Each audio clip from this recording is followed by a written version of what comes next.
Hello, আসসালামু আলাইকুম। সবাই কেমন আছেন? আমি আল্লাহর রহমতে ভালো আছি। আজকে এমন একটা রান্না করব নে, এই যে তেল দিয়ে চিংড়ি মাছগুলো ভালো করে লাল লাল করে ভেজে নেব।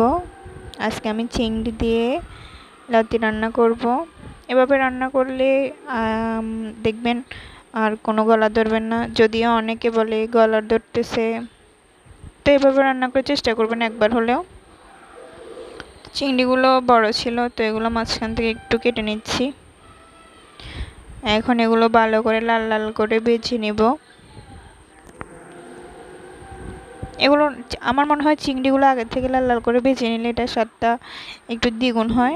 তো এখন পেঁয়াজ, রসুন, কাঁচামরিচটা দিয়ে এগুলোকেও লাল লাল করে ভেজে নেব। দেখেন কালারটা কি সুন্দর লাগতেছে।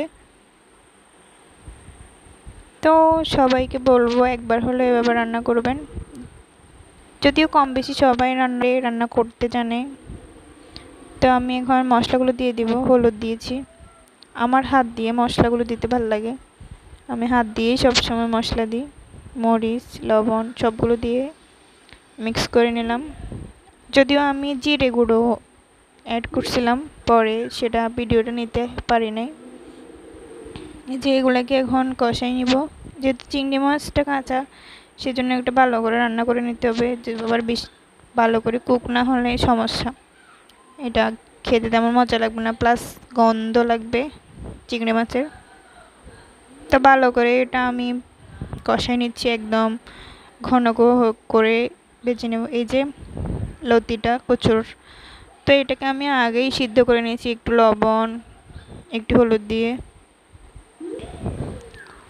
এখন সবগুলো গুঁড়ি গুঁড়ি করে মিক্স করে নেব, এপিট ওপিট করে ভালো করে। এই কাজটা অনেক ভালো করেই করা লাগবে, কারণ এটা যে প্রথম দেয়াতে ভালো করে মিক্স না হলে মনে হয় এটা যে তরকারি হোক না কেন স্বাদটা লাগে না। যে দেখেন চারপাশ থেকে কি সুন্দরভাবে কুক হচ্ছে।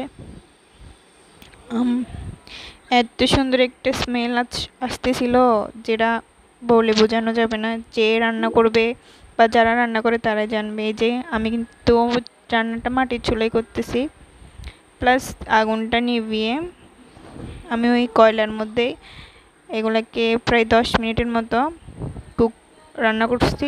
যেহেতু আগে থেকে সিদ্ধ ছিল, এগুলো সিদ্ধ হইতে বেশি টাইম লাগে না। এই যে আমি খেতে এসেছি। আর পাশে এটা ছিল করলা, তারপর আলু, বেগুন দিয়ে, শুটকি দিয়ে একটা ঝোল, একেবারে সিম্পল মশলায়। এই যে এখন আমি খেয়ে নিচ্ছি। এত মজা হয়েছিল, মাশাল্লাহ। এই যে চিংড়িটা একদম লাল, অনেক ভালো মতোই কুক হয়েছিল। এই যে দেখেন এত সফট হয়েছে, খেতেও ভীষণ মজা হয়েছিল। এই যে দেখেন, আমার তো এত ভালো লাগছিল যে ভিডিওটাই করতে ইচ্ছে করতেছিল। এই যে দেখেন এত সফট। আর এটা ছিল ওই যে বললাম বেগুন, আলু, কাঁকরোল আর শুটকি দিয়ে একটা পাতলা করে ঝোল। এটা অনেক মজা হয়েছিল, কাঁকরোলটা অনেক নরম ছিল। আল্লাহ হাফেজ।